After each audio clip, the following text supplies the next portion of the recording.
How does a 12-year-old girl in her own house turn up stabbed, while everyone around hears nothing, suspects nobody, and the case becomes a nightmare of wrongful convictions?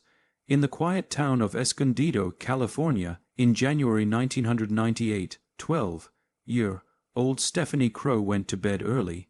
A bright and loving girl, Stephanie lived with her stepbrothers and parents in a peaceful suburban neighborhood.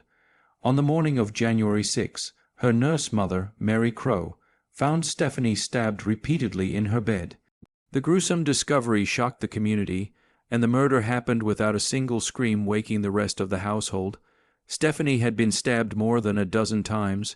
The room was silent, the home empty except for her older siblings. Guards claimed they heard nothing that night. No noise, no scream, no sign of struggle. Authorities arrived within minutes, but the killer was already gone.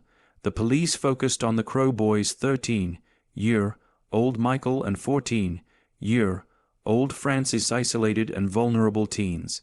After grueling interrogations without lawyers or parents, they made confessions Mary later claimed were coerced. Their confessions were inconsistent and contradictory.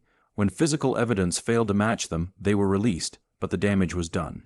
Public opinion turned sharply against them.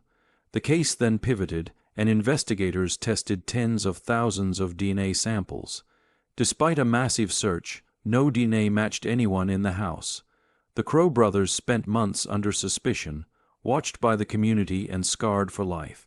It was a trauma that lived on long after their exoneration.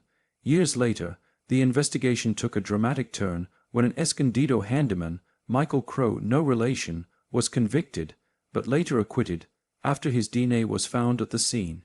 Still, no one had confessed. No motive was clear. Despite new leads, the case remained open. One of the province's most haunting cold cases. What's so chilling is how a genius of silence permeated the crime. How could Stephanie be murdered so close to her siblings without a sound, and how could a killer, without motive or relation, enter and leave undetected? Was it a random intruder, a crime of obsession, or a deranged mind who targeted Stephanie, knowing no one would hear? Over 25 years later, her killer remains unidentified. The Crow family still prays for closure.